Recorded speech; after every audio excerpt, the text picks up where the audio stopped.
I'm a, uh, my name is Regan Karki, and I am a student at Milan Norway University of Applied Science, which is in Norway. I am a master student, and I'm doing some research with the Biochar uh, under the NIBIO, which is the Norwegian Institute for Bioeconomy Research, which is like a research council of Norway, doing research in the field of agriculture and in the bioeconomic field. As a part of that, and we are today we are willing to do the research with the biochar, with the to know about its potentiality, so as to mitigate the global greenhouse gas emission from this compost. Likewise, we know that with the compost, with the compost and with other things, the greenhouse gas are being emitted: nitrous oxide, methane, mostly from this manure field. Here we can see the compost, and I have already set out the chambers for my measurement. But So, can you just please tell us first what materials we are using to do this research to collect the gases? Can you just, I can see some yeah, of the stuffs here, so can you yeah, just give some yeah. introduction of this?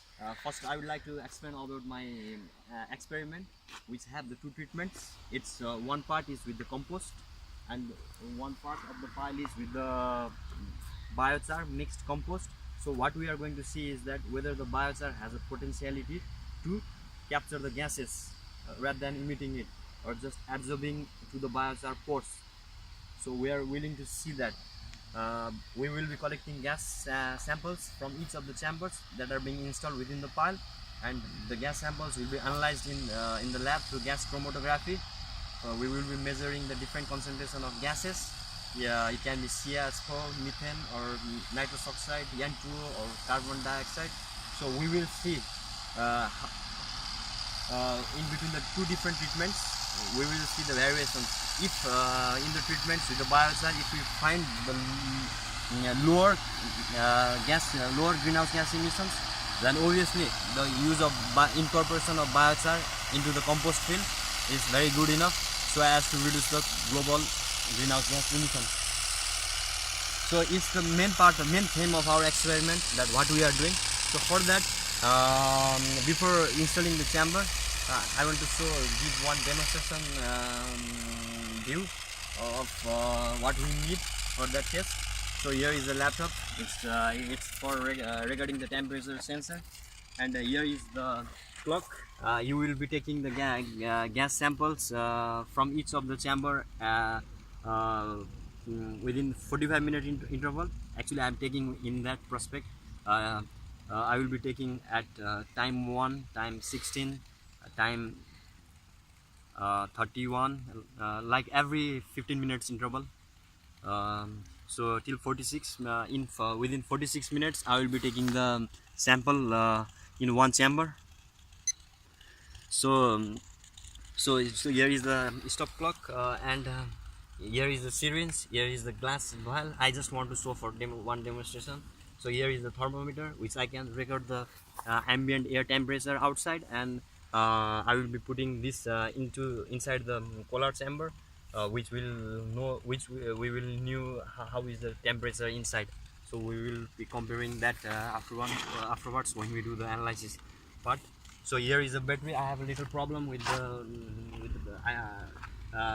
battery also, and even though yes, we need the battery in a way that we can move the fan inside it, because once we put the chamber, it will be collecting the gas within the chamber, so that so it has to have the uniform gas circulation inside, because within this chamber there might be the gas in one side, or not so much in the another side or at the corner.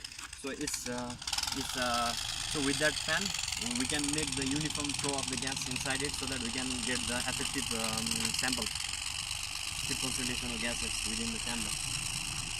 So I would like to do some installation, and after that I will come to the chamber that I'm going to install in the compost pile.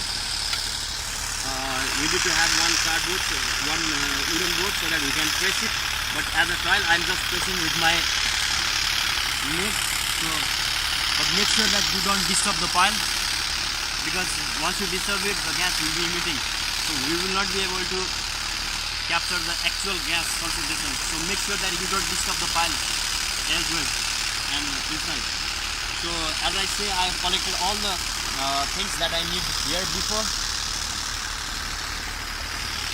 So what I will do is that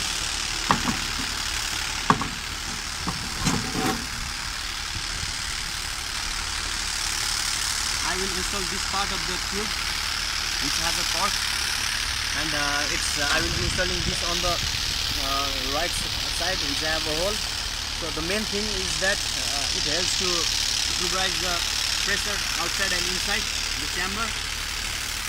And here is the syringe which I will be collecting the vials. So I will put this, make sure that those were the airtight, so no gas leakage should happen from here.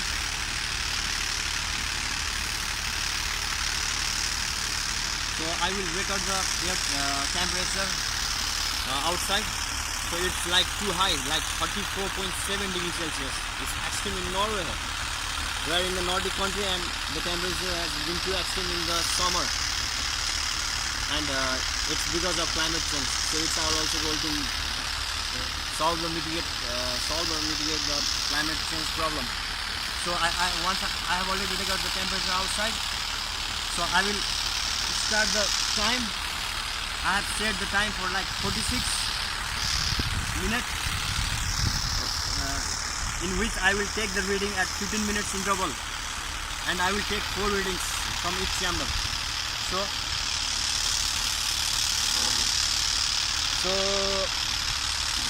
I will just put and press the button.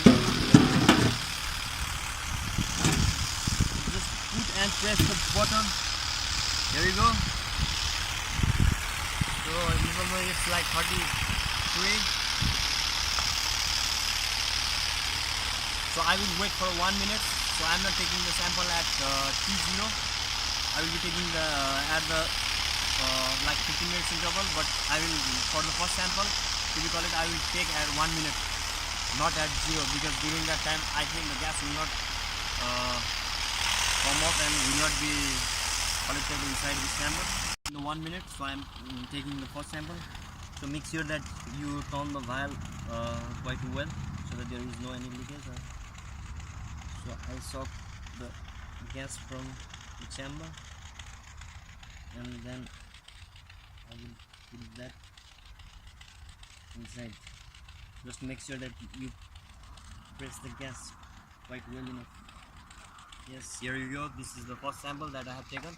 So likewise you can take in every 15 minutes interval for 4 times, so that you can get like 4 replicate sample from one chamber.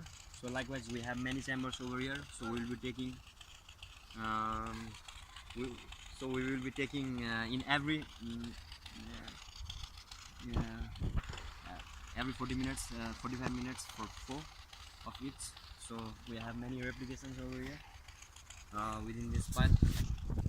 So these gas samples, this is gas inside, and we will be sending it to lab, and we'll analyze to the gas chromatography, and we will see how is the concentration of gas inside it, and we will compare it. And so after that we will be able to know that whether the biochar has the potentiality to capture the carbon, capture the gases, nitrates and any other unusual gases, and within its pores, so that it could play a significant role in reducing the global greenhouse gases.